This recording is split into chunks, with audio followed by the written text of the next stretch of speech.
Alguém já te contou alguma coisa e você duvidou? Ou você contou algo para alguém e essa pessoa também duvidou? A lição dessa semana vai falar alguma coisa muito parecida com isso. Vem comigo!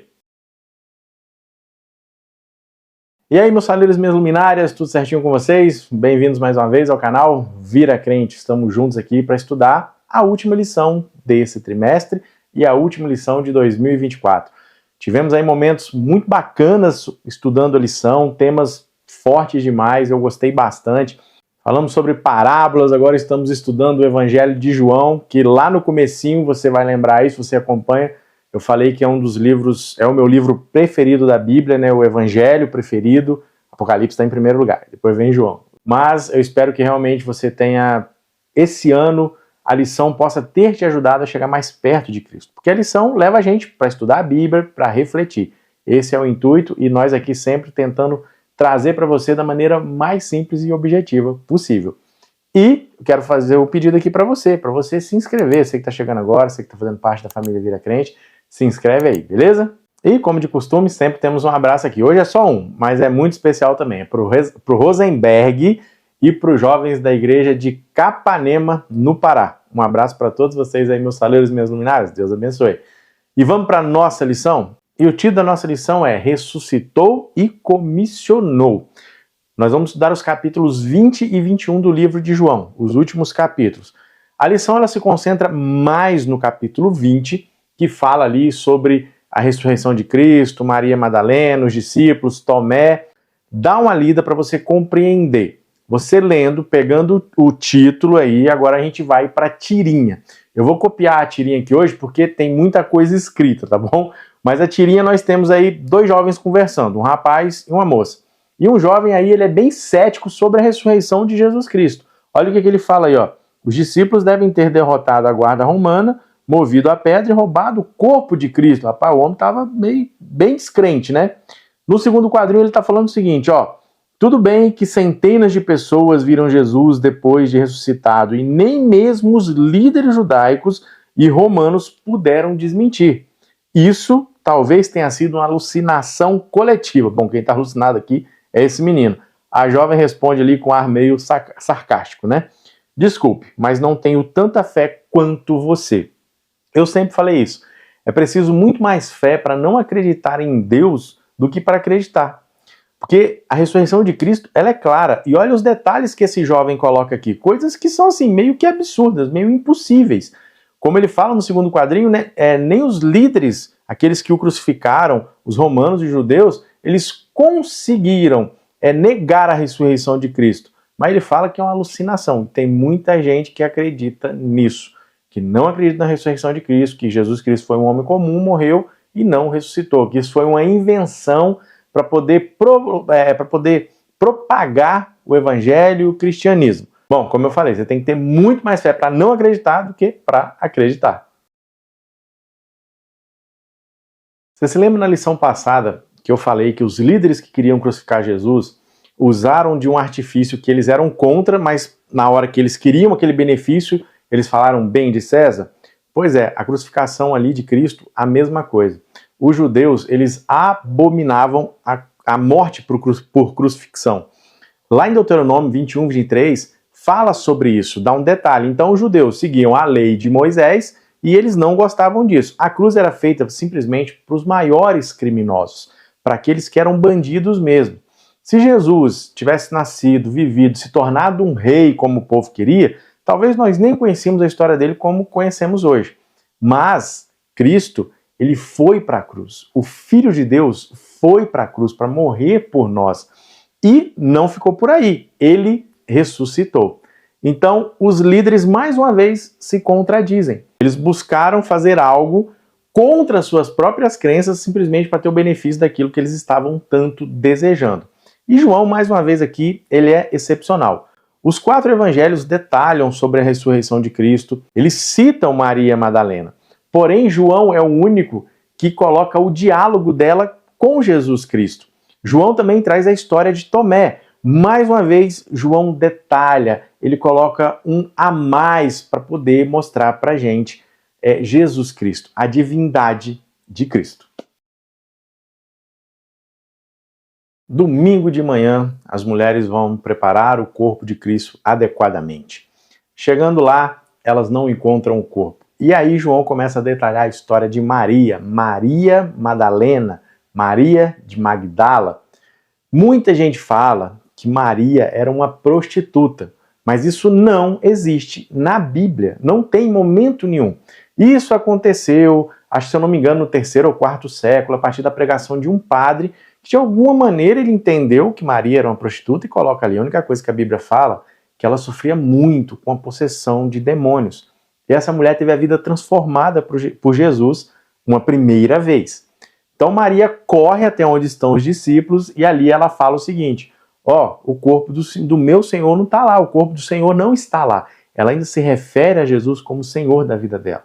E aí a gente conhece a história, os discípulos saem correndo, Pedro e João. João, mais novo, chega lá primeiro, não entra, aí chega Pedro, devia estar chegando morrendo, que nem eu, correndo.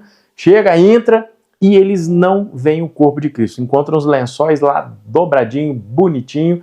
E a Bíblia fala assim, eles creram, mas não está muito detalhado no que eles acreditaram.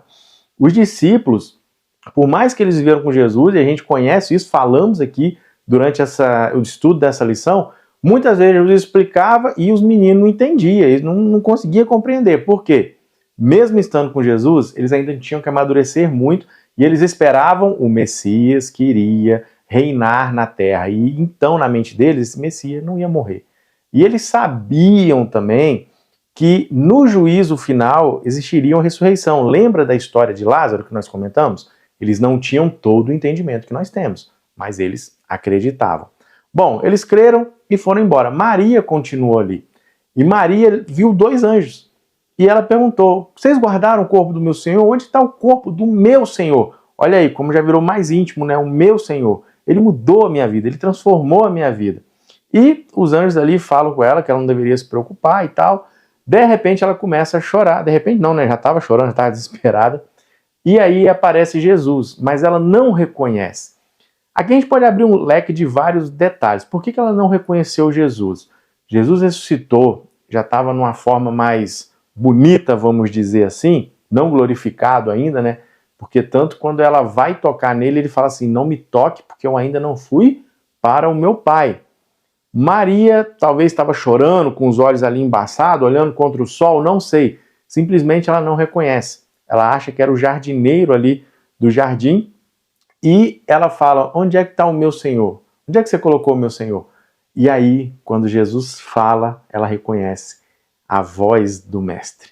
E ela fala ali, né, Rabone, que significa mestre. Maria tem a vida transformada pela 2ª vez. Por que pela 2ª vez? Porque agora Jesus comissiona ela a uma missão. Maria, vai contar para os meninos que eu estou vivo. E logo, logo eu vou encontrar eles. E Maria sai para proclamar esse evangelho.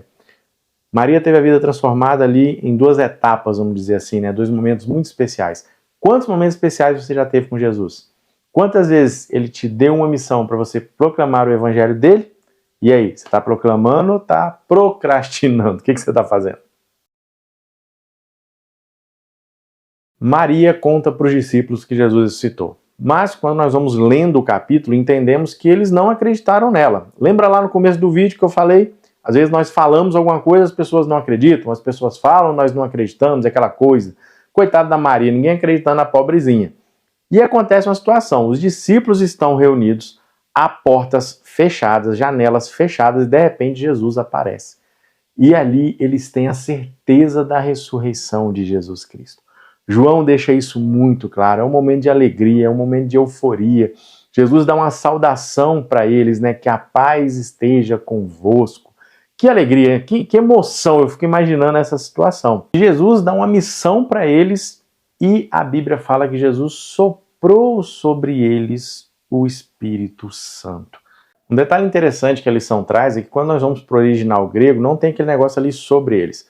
Simplesmente Jesus soprou o Espírito Santo. Isso serve para a gente também. Jesus deixou o Espírito Santo aqui para que eu e você pudéssemos continuar a missão dos discípulos. Beleza, festa, alegria, Jesus ressuscitado, que maravilha. Só que estava faltando um discípulo. E João detalha muito bem sobre a história de Tomé, né? Tomé é aquele que era chamado Dídimo.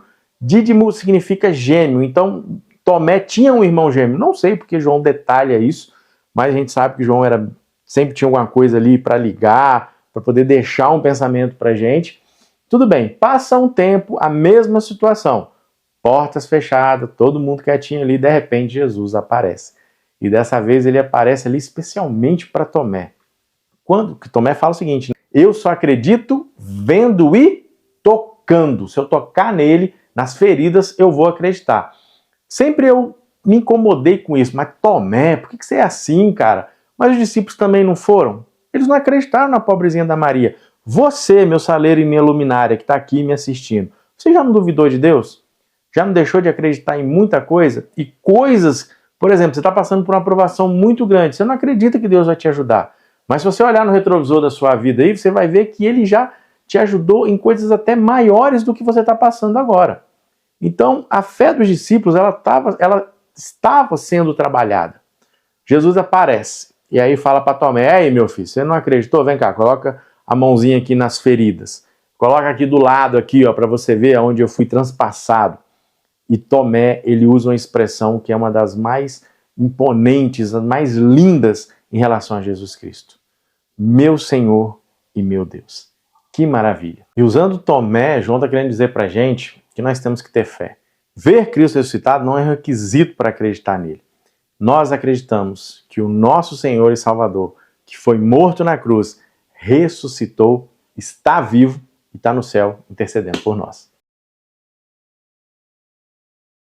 Você acha que Jesus foi paciente com os discípulos, com essa incredulidade deles? A lição traz uma pergunta para a gente: como isso se relaciona conosco? Eu citei aqui, quantas vezes você duvidou de Cristo? Eu já duvidei por várias vezes. Algumas eu senti muita vergonha, outras, na minha cabeça, eu pensava assim: não, Deus, o Senhor está compreendendo o porquê dessa dúvida. Cristo, Deus, é amor, e Ele entende a nossa fraqueza humana. Por isso que Jesus foi lá, apareceu, mostrou para eles. Por isso que Jesus, ele responde às nossas orações na hora certa. E existem 3 respostas, a gente sabe disso: sim, não e espera um pouco. Às vezes a gente não tem paciência, né, como ele também tem. E o detalhe, olha para os discípulos, medrosos, lembra lá na tempestade? Ah, é um fantasma, tudo crente acreditando em fantasma, vira crente, gente. Quando Jesus apareceu dentro da casa onde é que eles estavam ali reunidos, duvido que vocês também não assustaram. Então, homens medrosos e falhos, assim como eu e você. Sabe qual é a minha diferença, a sua diferença? Para João, para Pedro, Tomé, Tiago, o apóstolo Paulo? Nenhuma. Somos todos iguais perante a Cristo. A diferença é que eles aceitaram o chamado para poder se dedicar a isso. Às vezes nós colocamos tantas coisas hoje que é uma correria danada, nós colocamos várias coisas à frente de Cristo. Nós duvidamos de Deus, mas não duvidamos das coisas do mundo. Nós temos que acordar para isso, meu saleiro, minha luminária, porque Ele ressuscitou para nos salvar. A morte da cruz, se Jesus morre na cruz e não ressuscita, a cruz não ia adiantar de nada. A ressurreição, que é essa palavra da nossa rede semântica, ela completa, ela termina, ela concretiza. Está aqui várias palavras para a rede semântica. A ressurreição é a nossa fé de que o sacrifício de Cristo foi concluído, que Ele nos comprou com o seu sangue. Olha que coisa maravilhosa. Então, acredite, tenha fé. Às vezes a gente romantiza muito a cruz, mas a cruz foi terrível, a gente já falou sobre isso, mas a ressurreição de Cristo é a confirmação de que Ele esmagou a cabeça da serpente, assim como foi citado lá no Éden. Alguns dias passaram, Jesus não aparecia mais, os discípulos ficaram meio assim. O que Pedro fala? Vou pescar. Eu fico analisando alguns detalhes sobre isso. Uma vez Pedro falou assim: o que nós vamos fazer? Jesus não aparece, a gente está passando aqui dificuldade, temos que comer, eu vou lá pescar. E todo mundo vai atrás de Pedro, a liderança. Passam a noite inteira pescando. Você já viu essa história, não já? E aí daqui a pouco eles olham lá para a terra firme e alguém grita: e aí, vocês pegaram alguma coisa? Não, pegamos nada não. Joga a rede do lado direito. Na semana passada, na meditação jovem, você vai lembrar que o pastor Cândido traz essa história para a gente. Eu tenho um sermão sobre essa parte que também é muito bacana. Por que do lado direito? Segundo Ellen White, era o lado onde Jesus estava. Jesus estava falando para eles assim, ó, vocês ficam correndo atrás das coisas, vocês têm que estar do meu lado aqui, ó, do meu lado direito.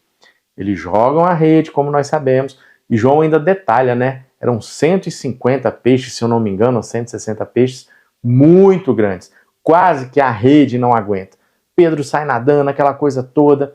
Aí os discípulos vêm. Quando eles chegam na praia, o que tem na praia? Peixe e pão.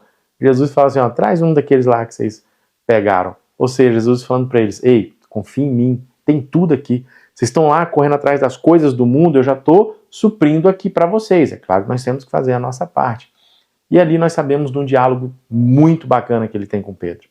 Pedro ainda estava com um coração pesado por ter negado a Jesus. Só que agora Jesus por 3 vezes pergunta, Pedro, tu me amas? E Pedro responde o quê? Senhor, eu te amo. Na 3ª vez, Senhor, tu o sabes. Aquele homem que esbravejou e xingou negando Jesus, agora está cheio de humildade. Está mostrando um amor por Jesus Cristo. E Jesus chama Pedro para apacentar as suas ovelhas. Interessante que aí Cristo ainda fala com Pedro que o final dele não ia ser muito feliz. Olha, você vai morrer. E Pedro entendeu que ele ia morrer. Jesus fala assim, ó, quando você for velho, vão te levar para onde você não quer ir, vão te obrigar a fazer o que você não quer. Pedro entendeu que era para a morte. Aí Pedrão, com a essência dele, olha para João e fala assim, e aquele ali, o que vai ser dele? Aí Jesus fala, Pedro, se eu quiser que ele viva até quando eu voltar, ele vai viver. Se preocupa com a sua vida. Meu jovem, se preocupe com a missão que Cristo te deu. Não se preocupa com a vida do outro, não. Se for para ajudar, beleza. Agora, se não for para ajudar, deixa a vida do outro quietinha lá e entenda que você, assim como os discípulos, assim como Pedro, foi chamado para apacentar ovelhas, para mostrar que Cristo breve voltará, que ele vive eternamente.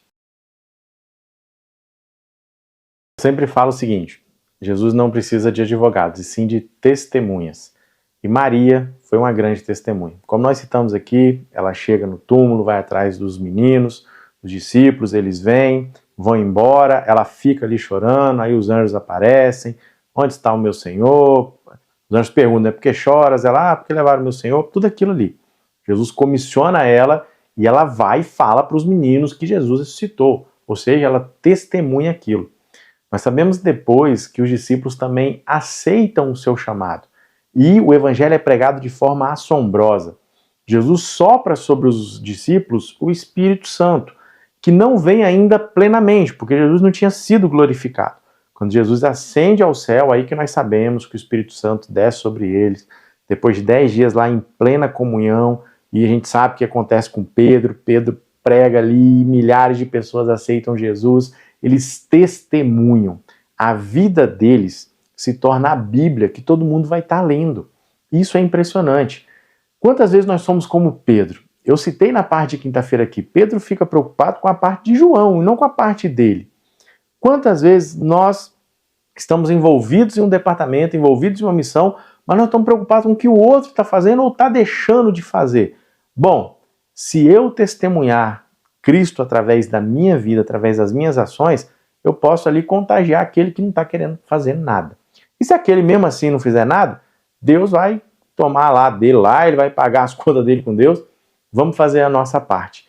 João, ele viveu, ele morreu, foi o único discípulo que morreu na cama quentinha lá. Sofreu perseguição, a tradição fala que ele foi jogado num caldeirão de óleo fervendo, foi preso em Patmos, mas terminou sua vida morrendo lá numa cama quentinha. Viu a destruição de Jerusalém, viu impérios passando, né, imperadores. Pedro, como nós sabemos, morreu crucificado de cabeça para baixo, segundo a tradição também. Mas todos esses discípulos, todos eles, aceitaram o chamado para ser testemunha. Testemunha do Verbo. E é assim que nós possamos realmente seguir esse chamado, assim como os discípulos o fizeram, né? Levar o Verbo aonde quer que for. Encerramos a lição, gente, desse trimestre. E eu tô sem a minha lição física ainda, CPB não entregou ainda, mas a nossa próxima lição tá aqui, ó. Metanoia. Nós vamos falar sobre bem-vindo à renovação da sua mente. O que significa a metanoia? Semana que vem eu vou explicar para vocês, nós vamos introduzir e com certeza vai ser bênção pura, sem mistura. Para mim, mais uma vez, é um privilégio dividir a lição com você semanalmente. A gente tem pessoas aqui do Brasil todo, de fora do Brasil, eu fico muito feliz com isso. Tivemos algumas semanas aí, como nós já falamos, que não pudemos gravar a lição por um bom motivo, complicado para a gente algumas coisas, mas eu quero agradecer aqui a todos os comentários de carinho que eu recebi na lição da semana passada.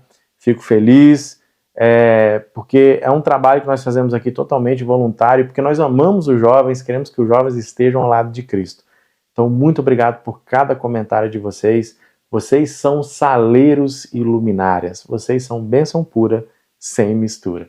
Desde já, eu quero aqui desejar a você um feliz ano novo, feliz Natal, já passou aqui, não sei, mas que Deus abençoe você. Meu jovem, que o ano que vem você se envolva nas coisas de Deus, que você pregue desse amor, que você seja uma testemunha viva do Verbo. Um abraço para você, até semana que vem, fui!